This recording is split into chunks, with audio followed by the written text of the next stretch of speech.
शामली दर्पण देख रहे हैं आप। आपके साथ मैं हूं आस्था श्रीवास्तव और अब वक्त हो चला है आज की बड़ी खबर का। भारतीय किसान यूनियन के चक्का जाम के आह्वान पर किसानों द्वारा जगह जगह पर चक्का जाम किया गया, जिसके चलते आमजन को खासी दिक्कतों का सामना करना पड़ा।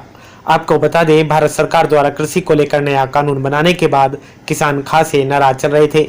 इसी कड़ी में आज किसानों द्वारा चक्का जाम किया गया, जिसके चलते जगह जगह भारी जाम लग गया। वहीं दूसरी ओर प्रशासन द्वारा जगह जगह पर बैरिकेडिंग कर सफर कर रहे लोगों को या तो डायवर्जन के माध्यम से दूसरे स्थानों से निकाला या फिर वापस घर की तरफ लौटा दिया। आज भारतीय किसान यूनियन के भानु गुट द्वारा कैराना शामली बाईपास रोड पर धरना दिया गया है तथा राष्ट्रपति महोदय को संबोधित ज्ञापन दिया गया है। ये कृषि बिल के संबंध में है, इसे माननीय राष्ट्रपति महोदय को भेज दिया जाएगा।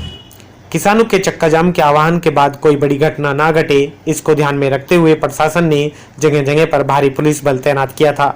हालांकि किसानों द्वारा किया गया चक्का जाम पूरी तरह से सफल रहा। वहीं किसान नेताओं ने मांगे पूरी न होने की सूरत में ट्रेन का चक्का जाम व दोबारा से सड़कों पर उतरने की बात कही।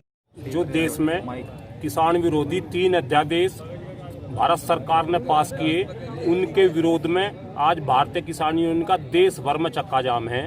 उसी के तहत हम सब लोग यहाँ शामली के तिराहे पे बैठे और राष्ट्रीय नेतृत्व ने तय करा कि 4 बजे तक पूरे देश में चक्का जाम रहेगा, तो हम भी 4 बजे तक यहाँ बैठे। उसमें एक ही दिक्कत आ रही कि आने वाले समय में हम ये चाह के उसमें लिखित में ये जोड़ा जा के MSP लागू हो और MSP से नीचे खरीद अगर हो तो वो संज्ञेय अपराध होना चाहिए। एक तो हमारी मुख्य मांग ये है।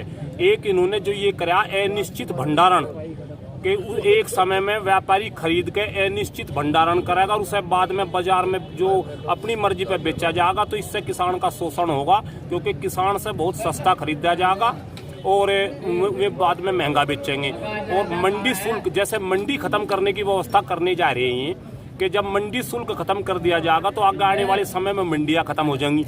और जब मंडियाँ खत्म हो जाएंगी, जो बहुत किसान ने लड़ाई लड़के 70 साल में बड़े व्यापारियों से निकल के अपनी फसल मंडी में बेचने का प्रावधान था, वो खत्म होकर हमें फिर आने वाले समय में बड़े व्यापारियों पे ही निर्भर रहना पड़ेगा कि बड़े व्यापारी ही जो भाव तय करेंगे, हमें उस पर बेचना पड़ेगा। अच्छा, ये कहना कि जबान से कहने में तो हमारे प्रधानमंत्री जी ने हमें पहले वादा करा था 2 करोड़ रोजगार देने का, कि 1 साल में 2 करोड़ रोजगार देंगे, 15 लाख रुपए देंगे, देश में बहुत चीजें देंगे।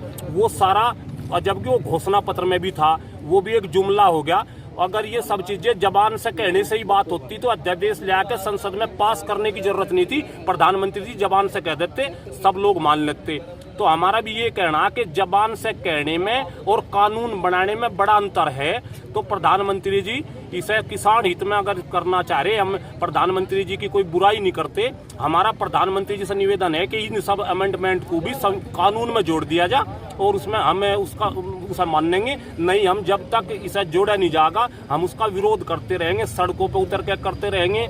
आगे फिर रणनीति बनाएंगे, अगर जरूरत पड़ेगी रेल रोकेंगे, तो हम इसका विरोध करते रहेंगे जब तक इसमें संशोधन नहीं करा जाए। जनपद शामली में किसानों द्वारा किया गया चक्का जाम पूरी तरह से सफल रहा। किसानों ने फसलों के असीमित भंडारण व न्यूनतम मूल्य दर निर्धारण और मंडी शुल्क जैसे मुद्दों को लेकर पूरे भारत में चक्का जाम किया था। लेकिन वह तो वक्त ही बताएगा कि सरकार किसानों की मांगों को देखते हुए कानून में संशोधन करती है या अब किसानों को इसी कानून को ध्यान में रखते हुए आगे बढ़ना होगा। शामली से दर्पण के लिए शुभम रंगीला की रिपोर्ट। ताज़ा अपडेट के लिए हमारी वेबसाइट पर लॉगिन करें, यूट्यूब चैनल को सब्सक्राइब करें और फेसबुक पेज को फॉलो करें। शामली दर्पण में फिलहाल इतना ही। मुझे दीजिए इजाजत। नमस्कार।